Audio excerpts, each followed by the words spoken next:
يا حبيبي يا محمد، يا عروس الخفقين، يا حبيبي.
Quran suratnya ke-17.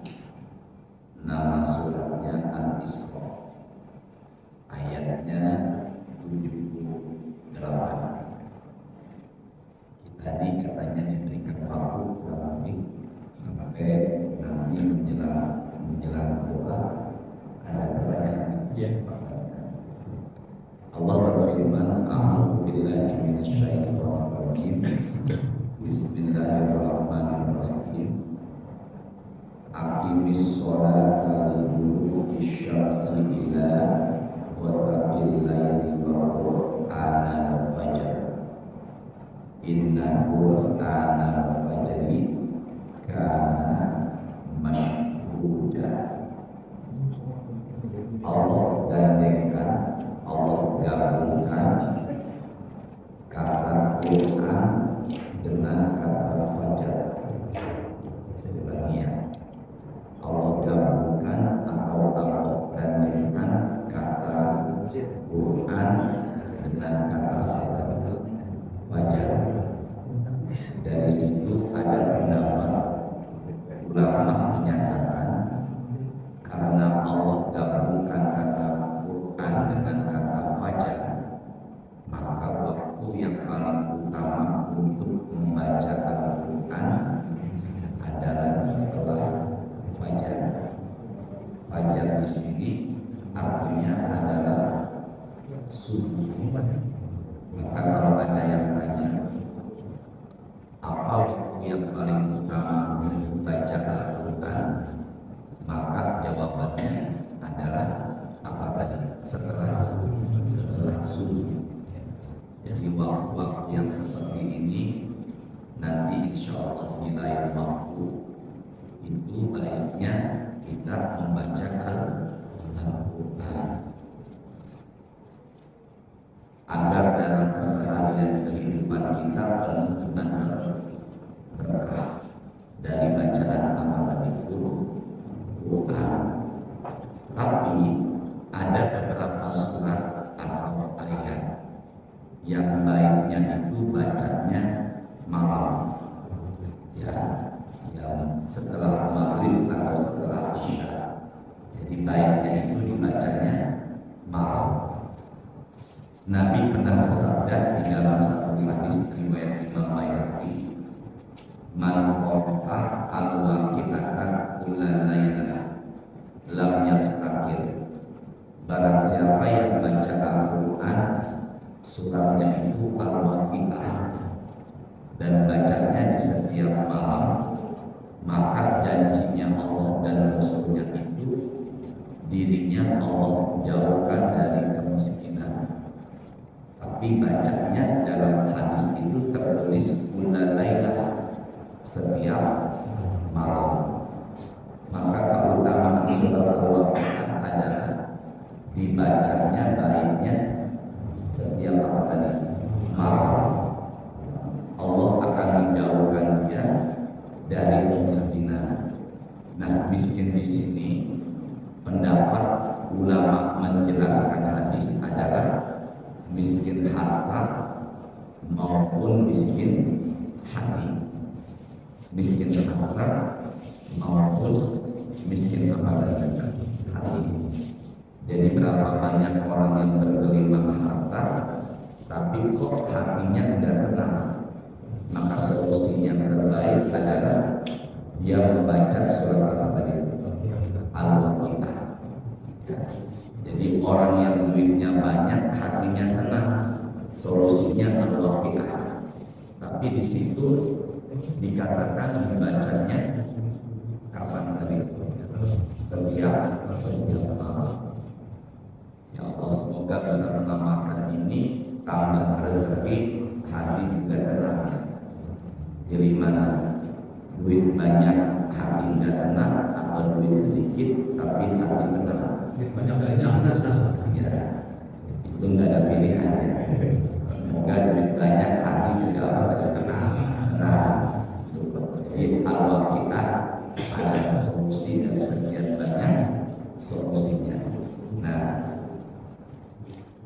saya pernah menyampaikan di sini ada yang pernah mengerjakan sholat sunnah dari setelah isya sampai azan subuh. Ya, pertemuan sebelumnya kalau yang salah ini.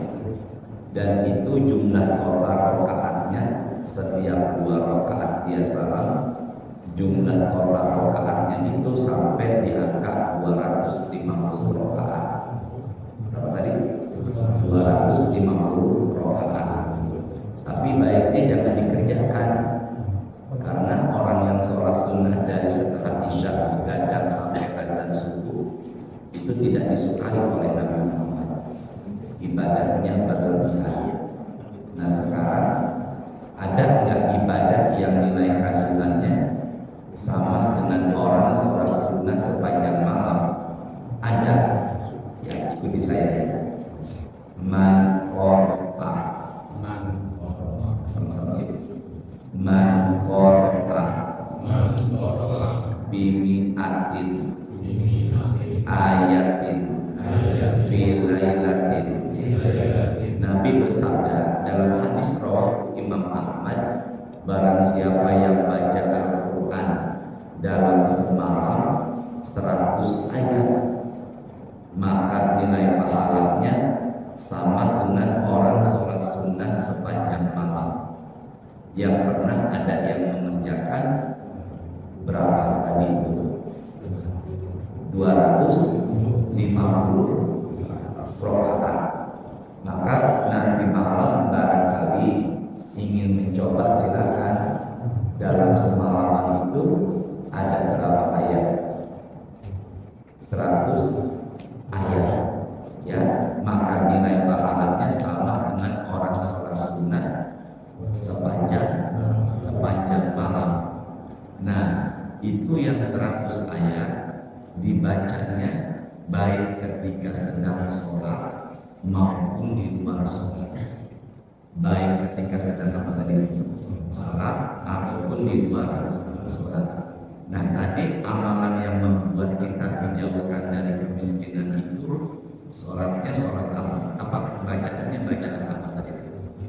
Al-Waqi'ah. Benar ya? Al-Waqi'ah. Nah, Al-Waqi'ah itu jumlah ayatnya ada. Allah yang benar semoga bisa menerangkan suci ya. Al-Waqi'ah kan nomor suratnya itu nomor 56, nomor suratnya di Quran 56, tapi jumlah ayatnya ada berapa? 96. Al-Waqi'ah itu jumlah ayatnya 96. Sementara tadi Nabi mensyaratkan dalam semalaman ada berapa ayat? 100. Sisanya berapa ayat? 4. Tambah dan maghrib baca Al-Fatihah 3 kali, Isya baca Al-Fatihah 3 kali, 3 tambah 4 7. Benar kan? 7 kali apa? Al-Fatihah. Al-Fatihah ada berapa ayat? 7 kali 7 49. Tambah Al-Waqi'ah tadi 96, jadi berapa?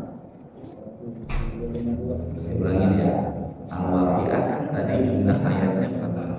96. Tambah Al-Fatihah maghrib 3, Isya 4, jadi 7. 7 kali 7 karena Al-Fatihah 7 ayat, jadi berapa? Alhamdulillah. Bismillah. Tadi suara luar gimana? Ya, biar fokus ke suara dalam aja. Bismillah, Bismillah. Enggak ada suaranya nih Pak. Bismillah.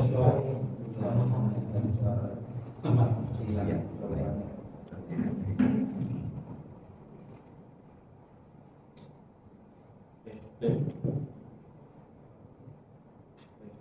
jadi suara apa? Suara jadinya. Jadi apa tadi? Surat apa tadi? Al-Waqi'ah. Surat Al-Waqi'ah itu jumlahnya 96. Tambah Al-Fatihah. Al-Fatihah itu jumlahnya berapa tadi? 49.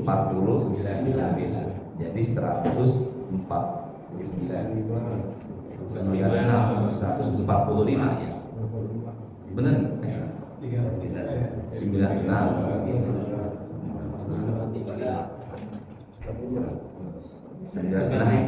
tambah 49 berapa ya? 145 benar ya? Berarti 145 ayat. Maka hanya dengan membaca Al-Waqi'ah itu sebenarnya tanpa disadari seperti orang yang mengerjakan sholat sunnah selama berapa tadi itu? Sepanjang yang pernah dicoba ada berapa? 250 rakaat. Masya Allah. Jadi coba yuk nanti malam kita tuh baca Al-Waqi'ah ditambah maghrib dan isya, kita berusaha berjamaah dan kita baca Al-Fatihah tanpa disadari itu sudah 100 ayat, dan seperti orang sholat sunnah nggak putus dari setelah isya sampai apa tadi? Azan subuh. Masya Allah. Dan kalau boleh saya bilang, baiknya bacanya tuh habis maghrib, nunggu sampai azan apa? Isya. Saya ulangi ya, baiknya bacanya itu setelah maghrib, menunggu apa tadi? Isya. Nah, ada 3 amalan yang membuat Allah menghapuskan dosa-dosa dan mengangkat derajat-derajat. Saya ulangi ya, ada berapa tadi? Ada 3 amalan yang membuat Allah menghapuskan apa? Dosa-dosa dan mengangkat apa? Derajat. Jadi kalau kita mengamalkan 3 ini, dosa berguguran, derajat-derajat diangkat. Yang pertama, al-wudu alal makari, wudu di saat diri kita enggak nyaman. Ulangi ya, wudu di saat diri kita enggak apa tadi? Enggak nyaman. Apa contohnya? Kalau kita berada di tempat yang dingin, seperti contohnya puncak barangkali, kita mau berwudu, keluarlah itu air wudu dari keran masjid, kita wudu, terasa apa? Dingin. Maka dipaksakan sedikit tanpa mencelakai badan kita.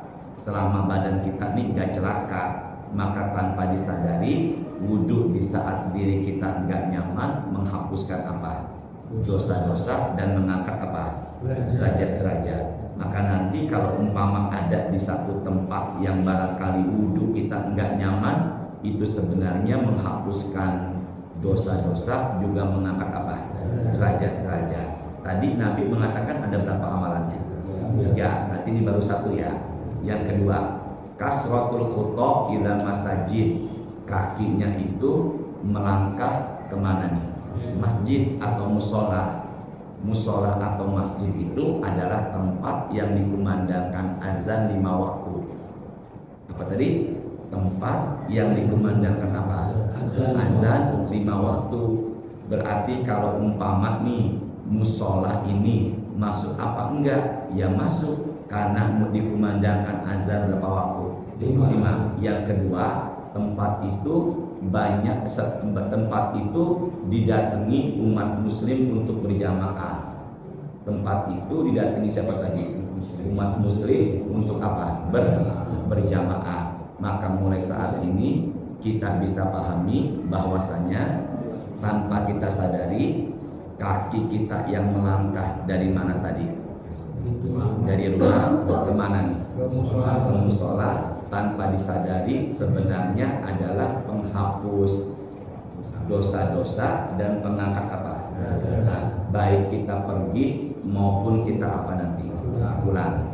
Maka kita nanti ini pulangnya Pak, tanpa disadari penghapus dosa-dosa, pengangkat derajat. Maka semakin jauh rumahnya, dia secara otomatis semakin banyak apanya? Pahalanya. Juga apa?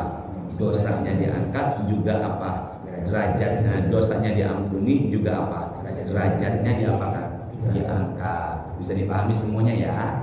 Dan kemudian yang ketiga nih, yang menghapuskan apa nih? Dosa-dosa dan mengangkat apa? Derajat-derajat adalah intizorus sholah ba'da sholah. Dia menunggu sholat setelah apa? Sholat. Dihafalin dulu. Menunggu apa tadi? Sholat setelah apa? Nah, menunggu sholat setelah sholat itu maksudnya menunggu sholat isya setelah apa? Maghrib. Saya ulangi ya. Menunggu apa tadi? Sholat isya setelah apa? Maghrib. Nunggu sholat isya setelah maghrib, baiknya di mana? Di musola. Nah, jadi nanti malam kalau nggak pulang di musola ini setelah maghrib sampai isya, itu sebenarnya menghapuskan apa? Dosa-dosa dan mengangkat apa? Derajat-derajat. Ada nggak yang setelah maghrib nggak pulang dari musola ini? Ada. Siapa namanya? Pak Herman. Nah, berarti Pak Herman itu tanpa disadari dosa-dosanya diampuni, derajat-derajatnya diapakan? Diangkat. Sebenarnya dosa-dosanya diapakan? Diampuni, dan derajat-derajatnya diapakan? Diangkat. Itulah sebenarnya penghapus dosa dan pengangkat derajat. Lagi nunggu Isya setelah maghrib sambil baca Waqiah, dia meninggal. Di mana meninggalnya?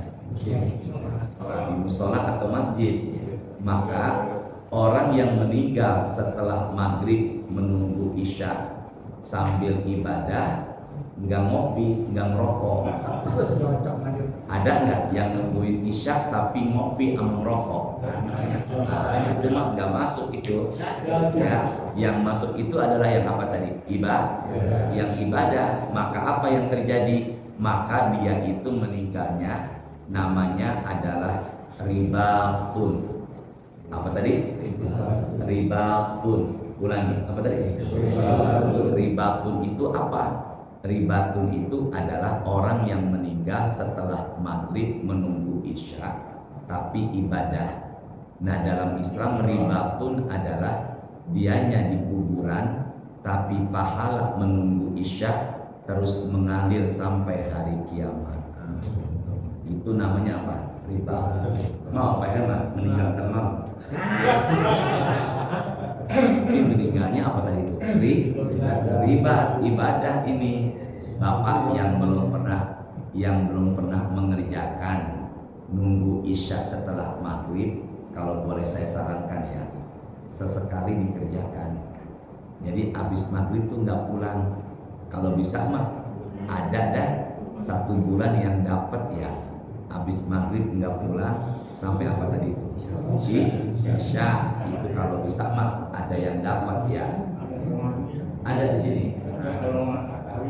Nah, kalau memang kebetulan ada pengajian pas banget tuh. Berarti kalau begitu mulai saat ini kita amalkan menunggu Isya setelah apa tadi? Setelah maghrib. Dosa diampuni, derajatnya diapakan?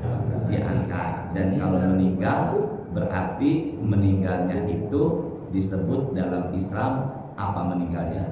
Ribatun. Apa tadi? Ribatun.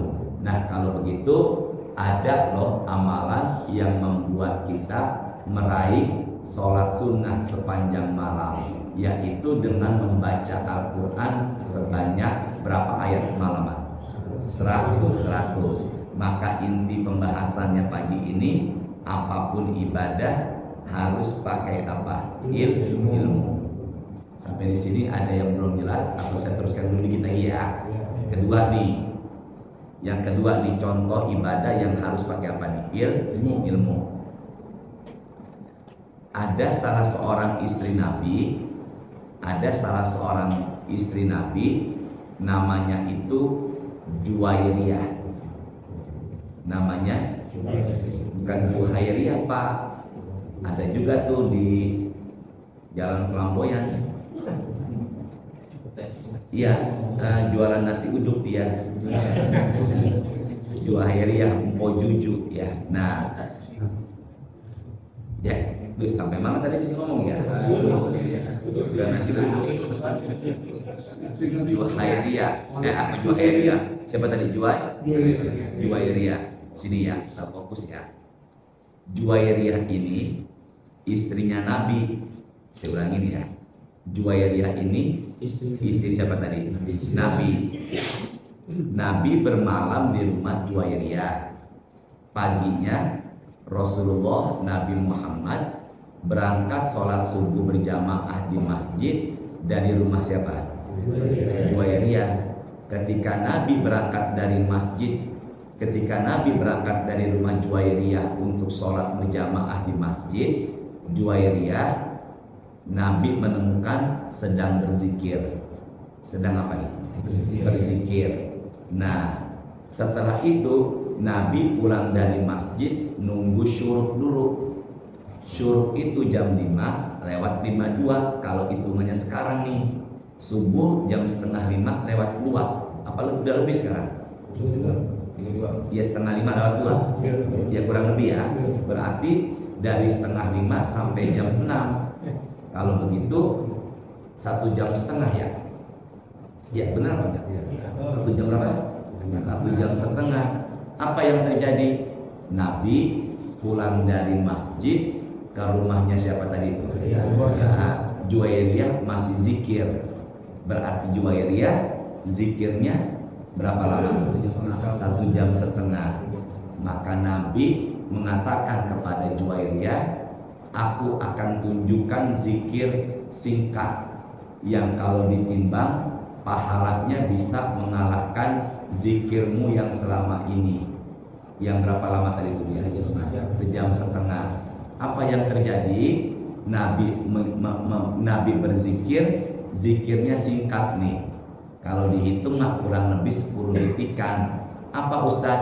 Subhanallah wa bihamdihi adada khalqihi wa ridha nafsihi wa zinata arsyihi wa midada kalimatihi. Ulangin yuk.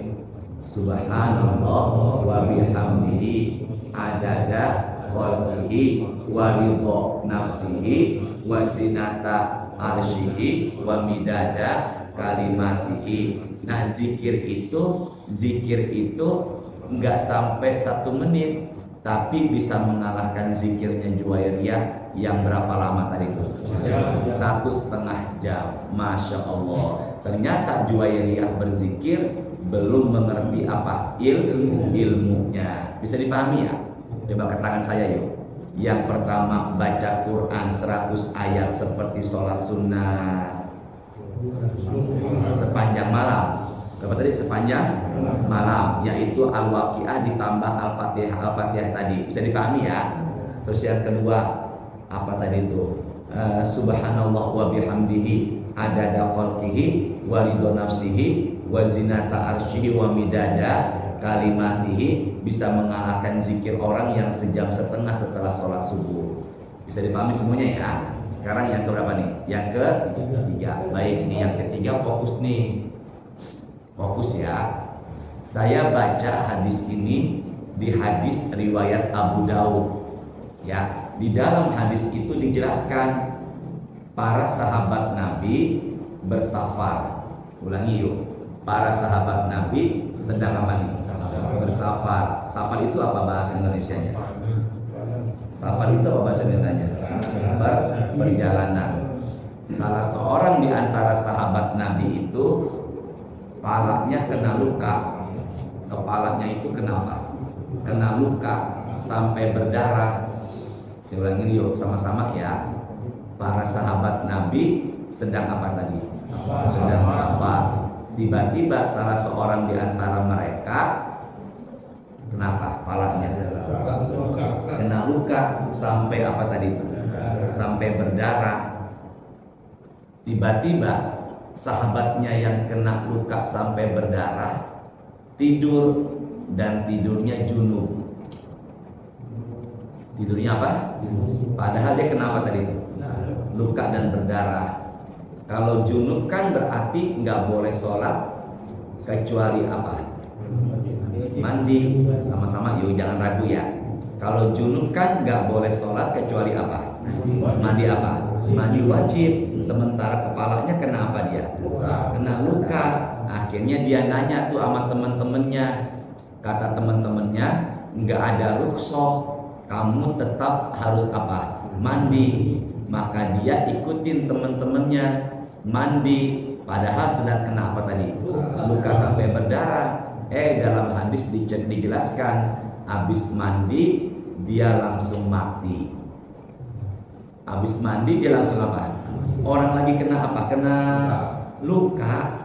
Emang kena luka, maka Nabi mengatakan kepada mereka semua, qataluhu qatalahumullah, engkau telah membunuhnya dan Allah murka kepada engkau. Dan Nabi mengatakan obat ketidaktahuan adalah bertanya. Ulangi, obat ketidak apa tadi? Tahuan adalah apa? Bertanya. Nah, seharusnya itu nggak mandi. Nyambung nggak nih? Apanya? Iya Pak Herman. Seharusnya dia nggak apa dia nggak apa? Nggak mandi. Cukup apa tadi? Wudhu. Maka bapak, kalau bapak lagi meriang nih, lagi meriang, ya, nggak enak badan, tiba-tiba bapak tidur, kemudian ketika bapak tidur, junub tuh, maaf ya, sampai mengeluarkan sperma, sedang apa dia? Sedang apa? Tidur. Badan kita ngapain? Maka jangan paksakan mandi, tapi apa? Wudhu. Bisa dipahami gak semuanya nih?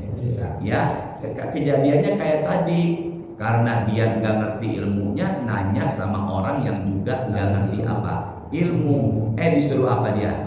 Mandi. Akhirnya setelah mandi mati. Siapa yang salah apa ya, Mbak?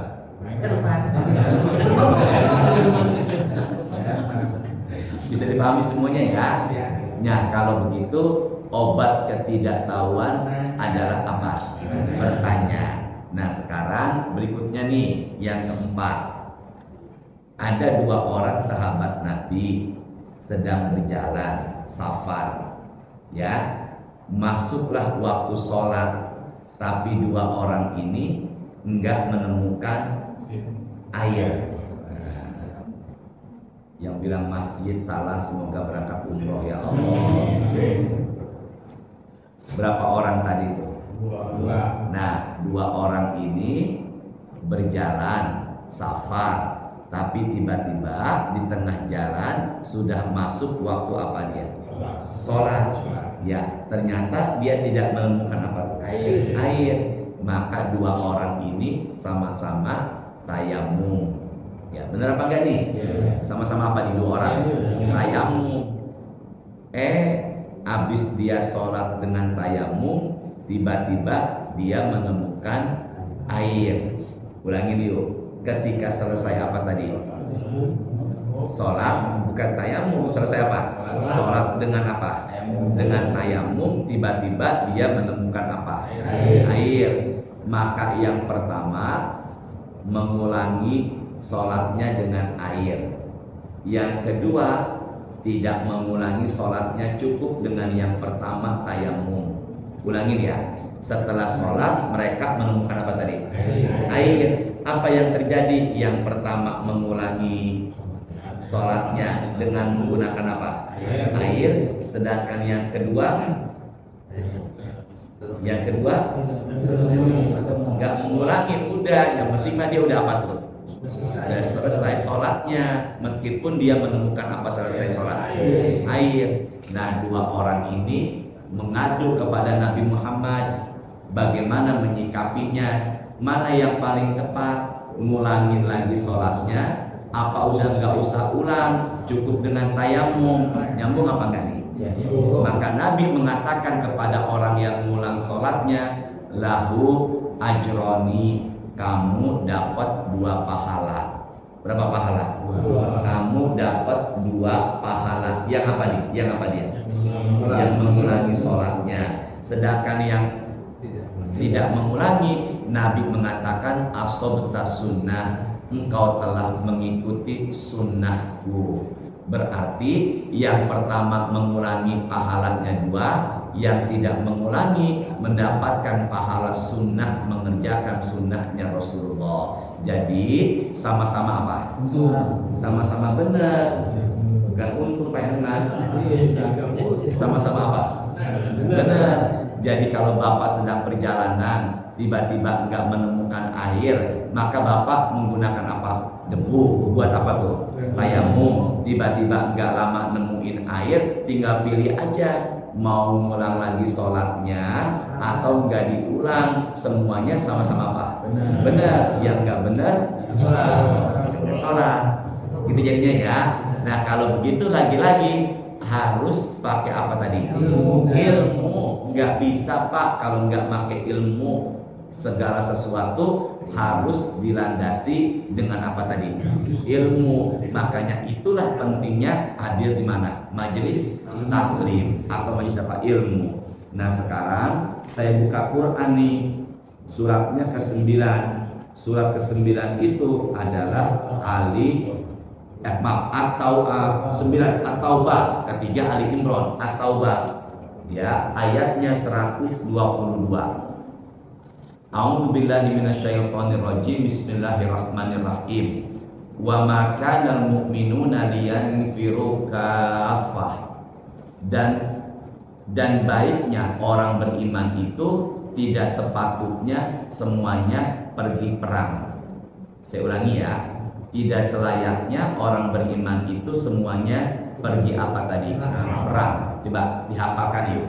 Tidak seharusnya semua orang beriman pergi apa tadi? Perang. Makanya jangan semuanya orang kita ini beriman pada pergi perang.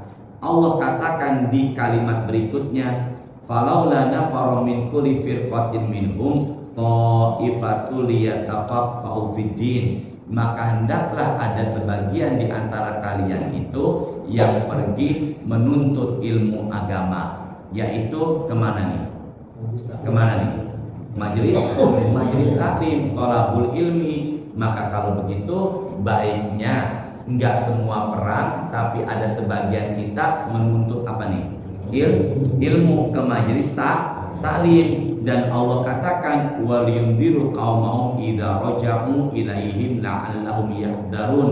Dan setelah pulang dari majelis ilmu disampaikan kepada kaum atau keluarganya. Berarti orang yang perang itu jangan semuanya, baiknya ada yang kemana nih? Ke majelis taklim. Kalau begitu orang yang perang dengan ke majelis taklim sama-sama sedang berjihad. Makanya kita ini sekarang lagi ngapain? Jihad. Dan orang yang berjihad itu matinya mati syahid. Mati apa? Maka kalau ada yang meninggal sekarang nih syahid. Ya, mau nggak meninggal sekarang? Matinya mati apa dia? Nah, orang yang mati syahid itu Bapak ada dua. Syahid karena perang, syahid fisabilillah. Ulangi yuk. Syahid karena apa tadi? Perang. Dan syahid apa? Fisabilillah. Fisabilillah itu artinya di jalan siapa? Allah. Bedanya apa? Kalau orang yang mati syahid karena perang, jenazahnya itu enggak mandikan, dikuburkan dengan pakaian apa dia? Perang. Tapi kalau matinya mati fisabilillah di jalan Allah, itu jenazahnya tetap diapakan? Dimandikan. Berarti kita ini termasuk sedang apa? Jihad. Meninggalnya matinya mati apa? Syahid. Tapi meninggalnya lagi pengajian. Matinya mati apa? Syahid. Dan orang yang meninggal dunia mati syahid, Nabi mengatakan ya roh maq'adahu minal jannah. Lagi sekarat dia diperlihatkan surga. Lagi sekarat dia diperlihatkan apa tadi?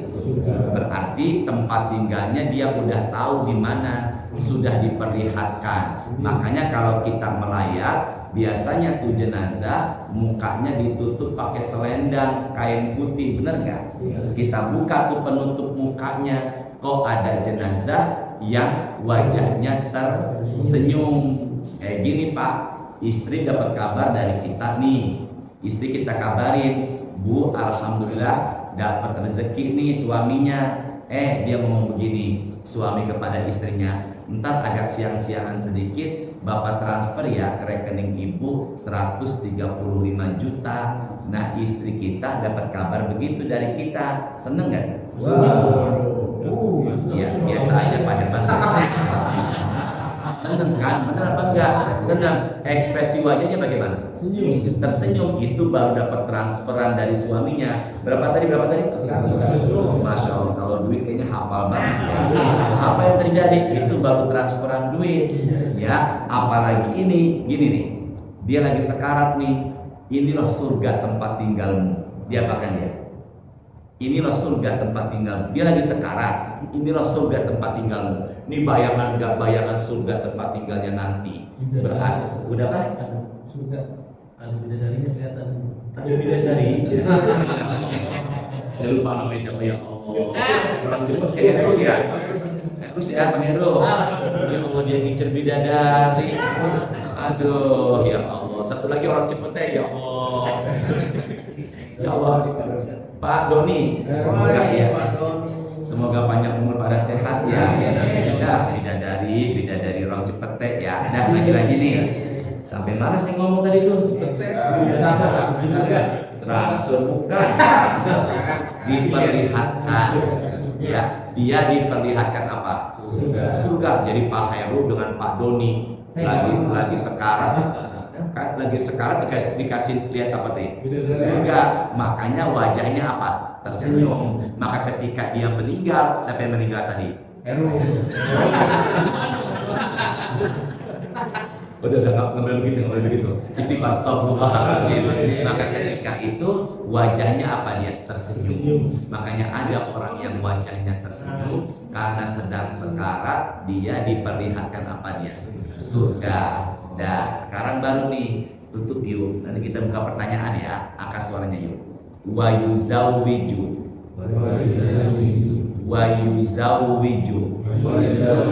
isnataini wa sab'ina minal huril ain. Sini ya. Orang yang meninggalnya normal biasa bukan syahid, bidadarinya 2. Orang yang meninggal normal bukan syahid, bidadarinya berapa tadi? 2. Karena pembahasan kita orang yang ke majelis ilmu disamakan dengan perang dan meninggalnya matinya mati apa? Dan orang yang mati syahid lagi sekarat diperlihatkan apa? Ternyata orang yang mati syahid, Nabi mengatakan yuzawwiju isnataini wa sab'ina zaujatan minal huril ain. Nanti di surga dia akan diberikan oleh Allah sebanyak 72 bidadari surga.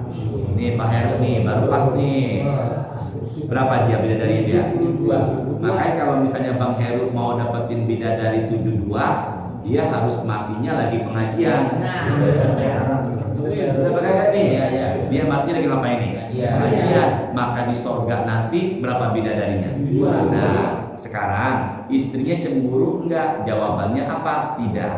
Maka wa nazakna ma fi sudurihim min ghillin ikhwanan ala sururin mutaqabilin. Yang saya baca itu suratnya ke-15 ayatnya 47. Maka mereka yang masuk surga ke saya deh, marah, dendam, iri, dengki, cemburu udah dicabut, dihilangkan.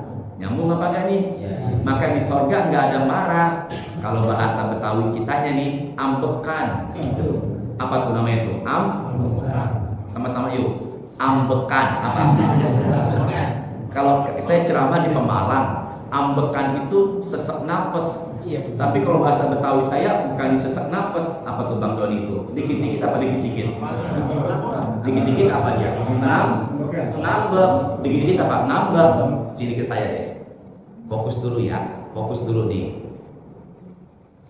Ada ustaz ceramah di Kebon Jeruk. Gimana? Ini udah lama nih. Sekitar 2010 ya. Berarti berapa tahun sekarang nih? 13 tahun, 14 tahun ya. Ceramah di mana nih ustaz nih? Kebon Jeruk. Di depan ustaz ada bapak-bapak mukanya asem, nggak enak dilihat. Pikirnya ustaz ini bukan dia nih, bukan. Udah lagi pikirnya nih ustaz, bapak-bapak ini nggak suka sama ustaz, benar apa enggak? Karena mukanya apa? Asem nggak enak dilihat. Apa yang terjadi setelah pengajian? Ternyata tuh bapak-bapak yang dikira mukanya asem nggak enak dilihat, ternyata malah nyalamin ustaz, malah ngomong begini, ustaz ilmunya insya Allah saya amalin. Berarti kan mukanya doang yang asem. Berapa kagak? Itu ustaz pulang dari Kebon Jeruk ke Cipete sedih. Tahu nggak siapa ustaznya? Ini yang ngomong. Nah, dari situlah sekarang saya banyak ngambil pelajaran. Jangan dipelihara sifat ambekan. Belum tentu orang yang kita anggap begitu padahal begitu. Ulangi deh Pak Herman, ulangi tadi yang terakhir. Belum tentu orang yang begitu. Pak Herman sehat Pak Herman. Sini ya. Belum tentu yang kita anggap begitu padahal begitu. Coba ulangi berarti. Itu yang kita apa? Anggap begitu, padahal begitu. Sebenarnya begitu. Ya, jadi maaf, jangan marah deh. Di sini ada RT nggak nih? Ada. Tadi kasih air, itu banyak banget. Yang masih air. Iya. Nah, itu pun RT juga punya karakter yang ngurusin warga, jangan ambekan juga loh. Ya, apalagi itu RW juga. Kenapa? Pak, coba deh. Nih, ke saya dulu yuk. Sifat ambekan kalau dipelihara terus stres. Bener ya? Jadi harus berusaha. Belum tentu nih orang yang kita pikir begitu dia begitu. Harus dilawan sifat ambekan. Jelas ya semuanya ya. Nah, berarti kalau begitu apa yang terjadi? Segala sesuatunya itu harus dilatih. Tapi di sorga sifat-sifat begitu tidak ada. Sudah diapakan? Diapakan lagi? Nah, makanya bidadarinya Bang Heru 72, istrinya gak cemburu. Apanya? Oh iya. Ya Allah, sabar ya Allah. Ini kan harus dirukiah nih kayaknya dia nih ya. Berapa tadi itu dia yang dampingi bidadari berapa tadi? Kasih dia meninggalnya di mana? Kok di musola? Di majelis taklim. Di majelis taklim.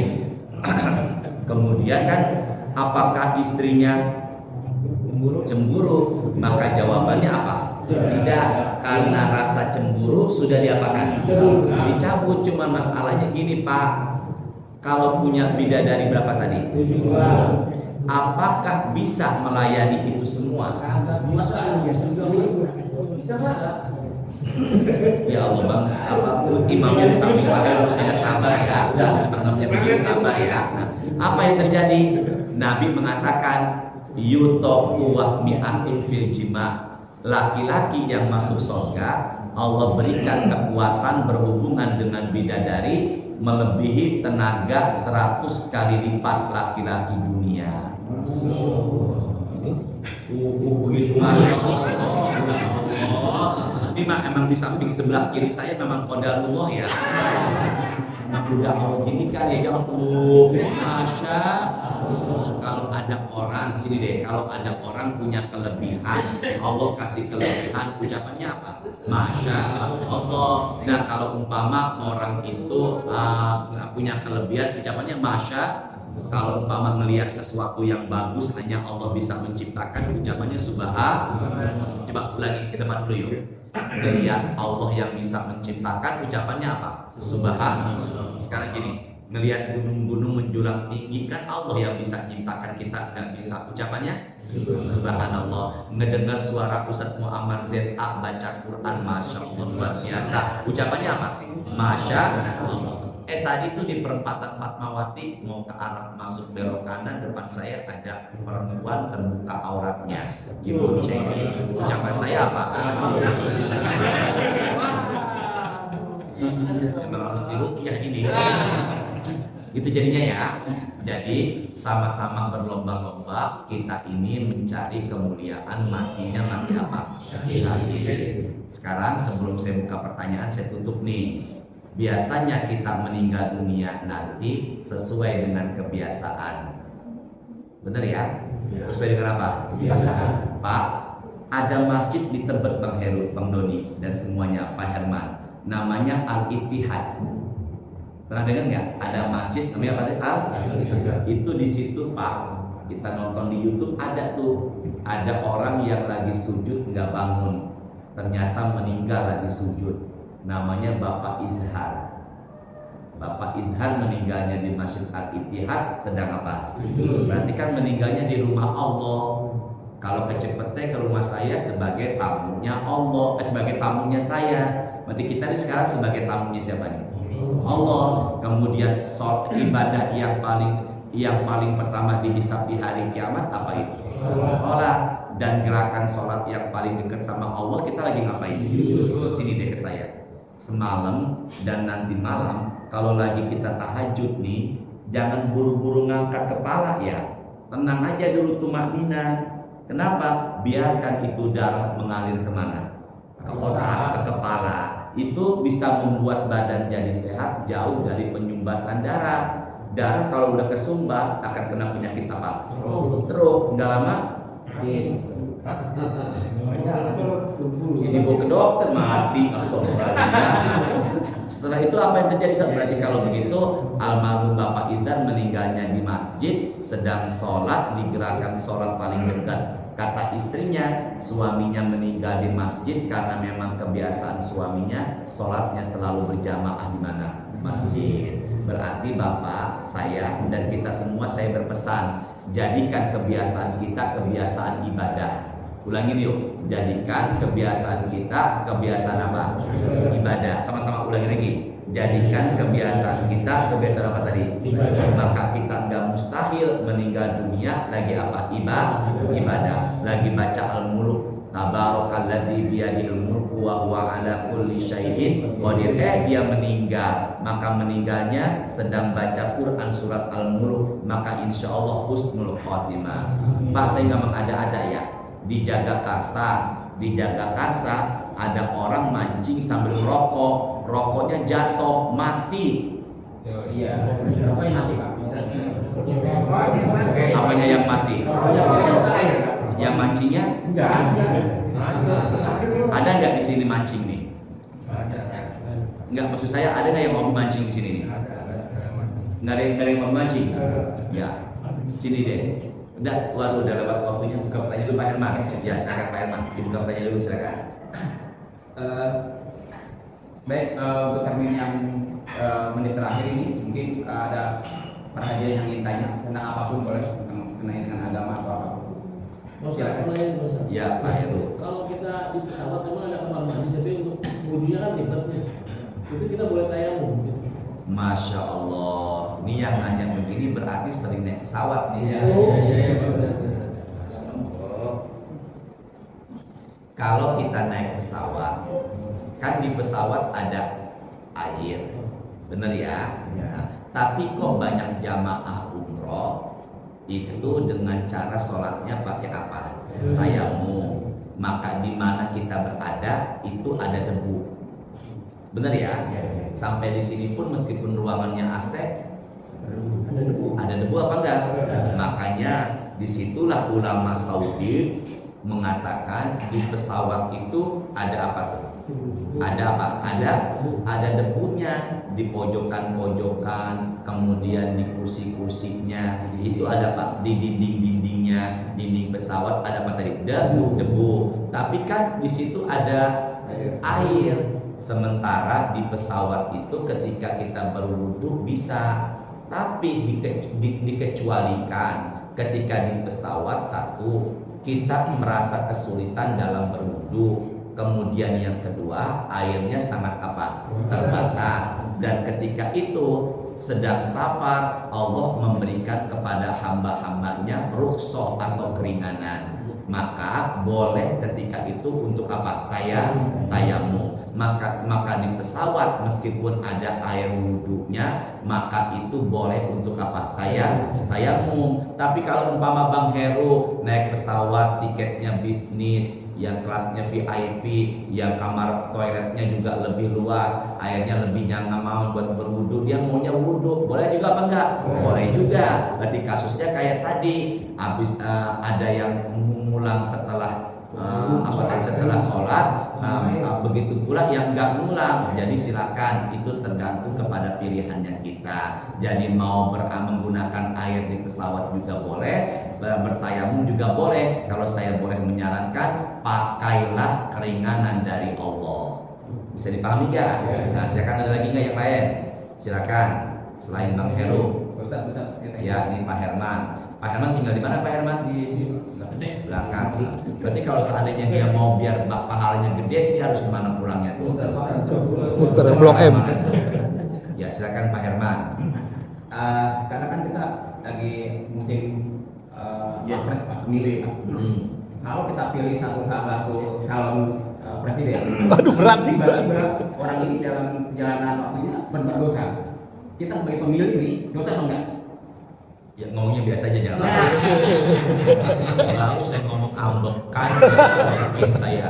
Ini saya di belakang saya orang Cipete 2 orang nih. Nah, udah ya, gini jadinya nih. Ya Allah ya Rahman. Masya Allah. Bapak Ibu ke depan dulu ya pandangannya ya. Di langit ketujuh ada buku dihafalkan, namanya Lauhul Mahfuz. Apa namanya tadi? Lauhul Mahfuz. Jadi di buku itu udah ketulis siapa pemenang presiden kita di Indonesia 2024 ini. Bisa dipahami gak nih? Ya, jangan ragu, bisa dipahami gak? Sini deh. Saya di sini ketemu Pak Herman. Pak Herman pas banget di samping saya nih. Emang udah ada di sono. Bener nggak? Makanya kalau kita menghadapi sesuatu yang udah tertulis di sana, ya intinya Pak ya harus ikhlasin dan sabarin. Nggak boleh apa tadi? Ambekan. Nggak boleh apa? Ambekan. Sekarang gini Pak Heru, Pak, tadi saya tuh keder Pak, muter-muter ada kali sekitar 10 menit. Kadang kan di jalan apa nih? Jalan apa nih? Itu Google Maps saya muter sono, muter sini sampai jalan sempit. Udah gitu tausiah nggak pakai mikrofon, ya jangan ambekan. Bener kagak nih? Dibawa apa? Ya dibawa sabar aja, ikhlas aja. Berapa enggak nih? Ya Pak, itu sifat kayak begini harus dilatih. Harus diapakan? Dilatih. Ini Pak Herman, dia udah pernah nyoblos nomor sekian. Kalah. Ternyata apa yang dia coblos nggak sesuai dengan apa harapannya, maka itu semua sudah terlepas dari apa yang sebenarnya itu tertulis. Apa maksudnya Ustaz? Berarti kalau begitu itu sudah ketentuan Allah dan kita tidak menanggung apapun, karena apa yang terjadi di kemudian hari kita nggak pernah apa tahu, dan ini tidak menimbulkan apa tadi dosa. Maka ini kan ada 3 paslon nih, ya Pak Ganjar, Pak Prabowo dengan Pak Anies. Kemudian kita milih salah satu di antara mereka bertiga. Harapan kita bisa begini dan begitu. Tiba-tiba seiring dengan perjalanan waktu dia terpilih kok malah nggak sesuai harapan. Kan di hati kita apa? Gendek. Gendek lagi. Apa tuh namanya itu? Gendek. Apa tuh gendek tuh? Dongkol. Kecewa. Kecewa, marah, kenapa enggak? Ya udah, emang udah ketentuan Allah begitu di sono di buku di buku apa tadi? Lauhul Mahfuz. Berarti kalau begitu ya harus banyak apa? Ikhlas. Juga apa tadi? Sabar. Biasanya Pak orang yang ikhlas dan sabar kelihatan dari aura wajahnya. Seperti yang di sebelah kanan saya. Ya, gitu jadinya ya. Silakan, ada lagi yang nanya enggak? Ada yang nanya lagi? Ada lagi kira-kira? Silakan. Ada lagi nggak yang nanya? Nggak apa-apa. Nanya. Ini. Saya pernah dia kan kehilangan pekerjaan, terus dia dapat pekerjaan tapi di menjual minuman keras atau enggak di Kafe lah gitu ya. Ya, minuman keras atau enggak di Hotel. Itu boleh nggak maksudnya? Dia kan soalnya lebih ke cari mata pencarian di situ adanya, sepatu di situ itu gimana tuh? Pak siapa namanya? Tommy. Pak Tommy. Inna syaribal khamri yamutu atsya. Orang yang suka meminum minuman keras meninggalnya haus. Di kuburan haus dan keluar dari kuburan sini deh. Haus. Jadi itu ada orang yang keluar dari kuburan lidahnya keluar gini. Itu lagi menjulur. Itu apa? Dia haus karena kebiasaannya suka apa? Minum minuman keras. Nah, ternyata khusus buat minum minuman keras, Nabi mengatakan apa? Segala sesuatu yang memabukkan, maka sedikitnya pun haram. Saya ulangi, segala sesuatu yang apa? Memabukkan. Sedikitnya pun apa? Haram. Maka apabila Pak Herman di depannya ini ada minuman keras, cobain cuma dikit buangan nih, apa tuh namanya itu? Tetes. Seloki. Setetes ya Allah, apa? Seloki. Ini kayaknya jangan-jangan pengalaman nih Bang Herman ya. Dikit buangan nih sahabat seloki. Maka sebenarnya Pak siapa? Tommy. Pak Tommy, maka yang banyaknya haram begitu pun apa sedikit. Ini khusus buat apa tadi? Minuman keras. Dan minuman keras Nabi mengatakan ummul khaba'is, dia adalah ibunya atau induknya segala kejahatan. Dari situlah Nabi mengatakan orang yang minuman keras bukan hanya dia yang kena apanya, dosanya, maka satu yang mentraktirnya, dua yang menjualnya, ketiga yang membawanya, keempat yang mengizinkannya, kelima yang yang memberikan fasilitasnya. Maka bagi mereka yang menjualnya itu sebenarnya juga mendapatkan apa dia? Dosa, termasuk yang memberikan apa tadi?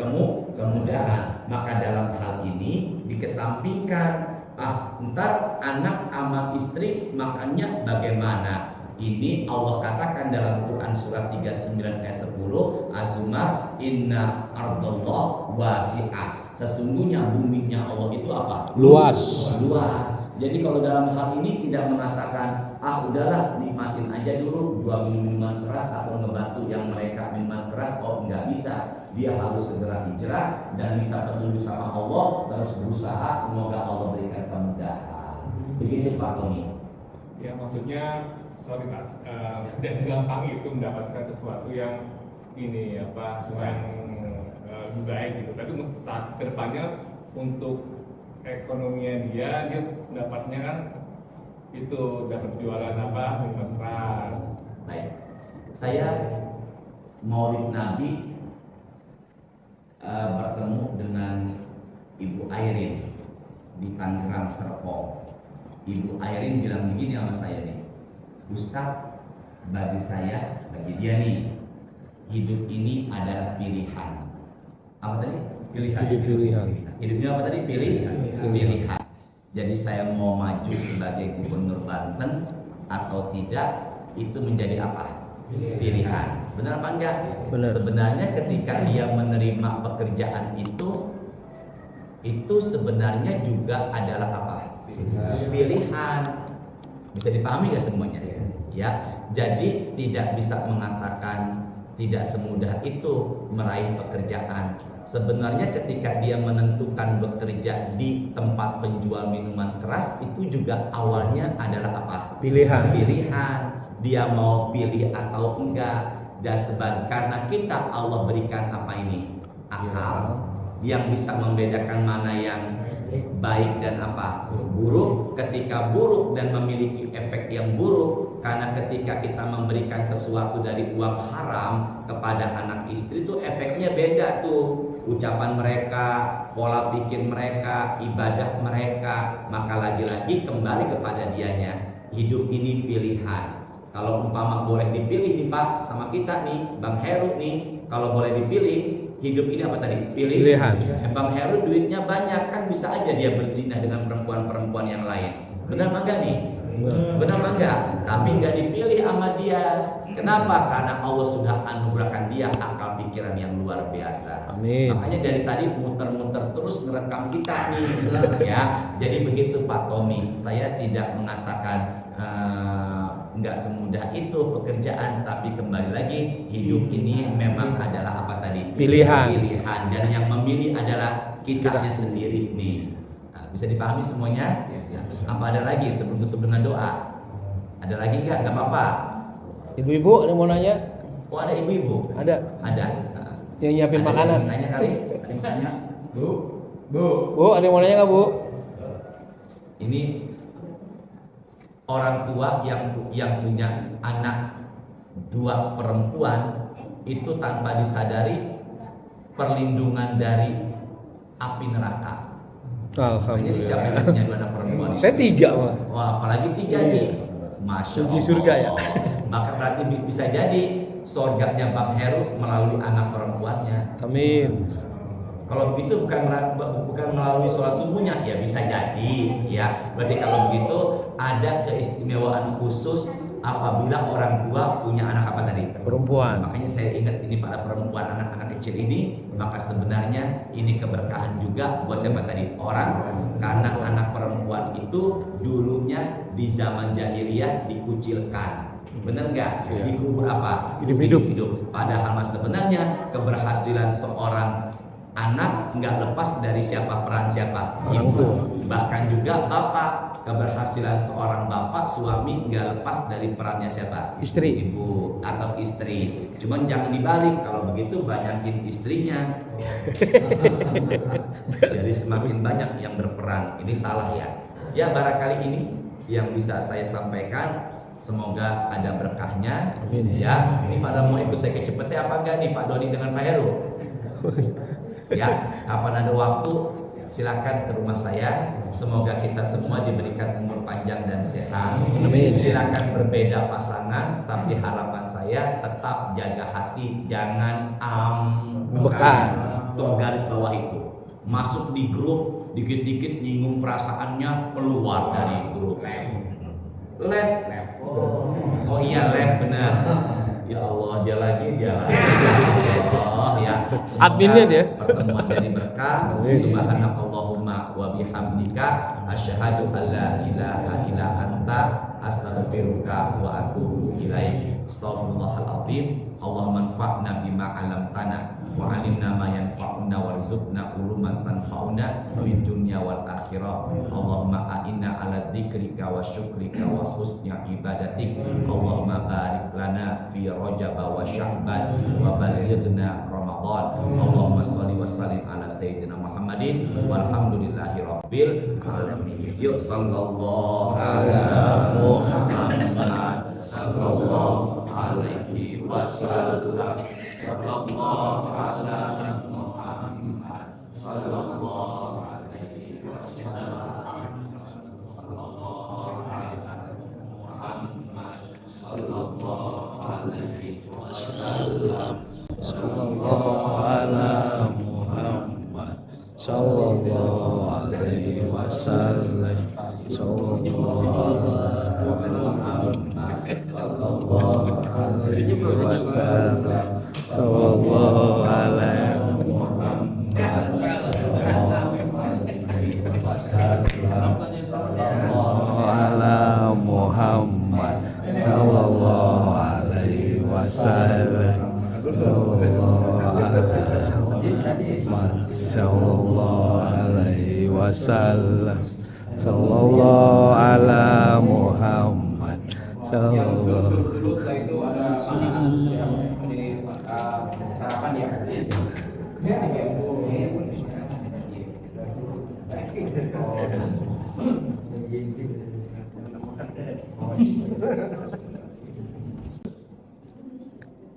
Atas M.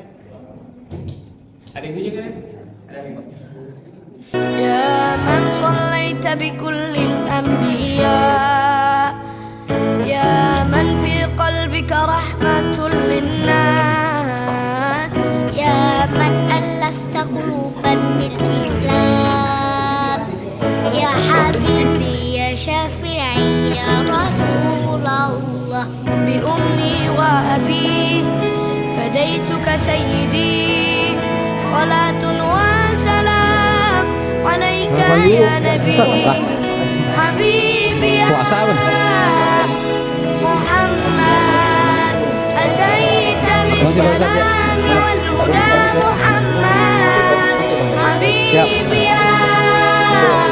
يا محمد يا رحمة للعالمين يا محمد. Banyak banget acaranya ya. Mau langsung-langsungan Bang Doni. Ya, mari Bang Heru. Ya, makasih. Ya, assalamualaikum. Waalaikumsalam. Ini agak susah ya kalau ditutup begini ya. Betul, muter dari pas masuk. Bila barokah ya, Pak Herman ya. Assalamualaikum. Waalaikumsalam.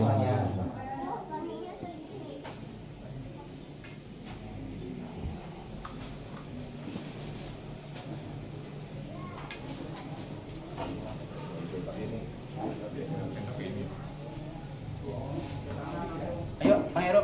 Iya, iya. Teh manis. Nggak boleh manis lo. Domelin lo kalau di rumah lo.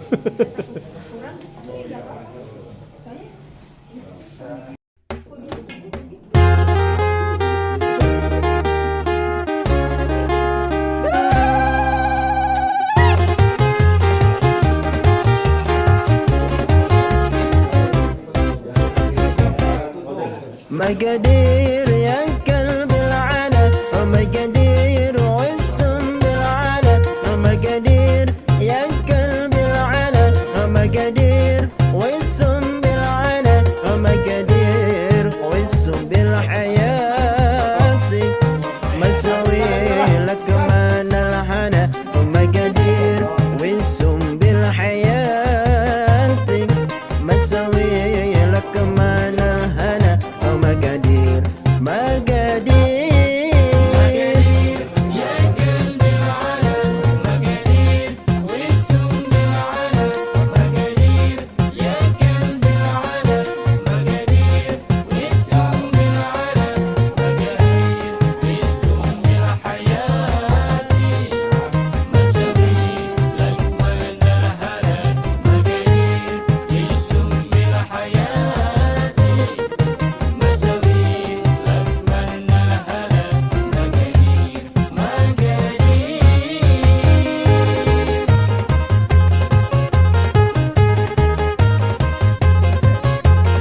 مقادير وكان الفرح غالي وعز للأمل مقادير مقادير مقادير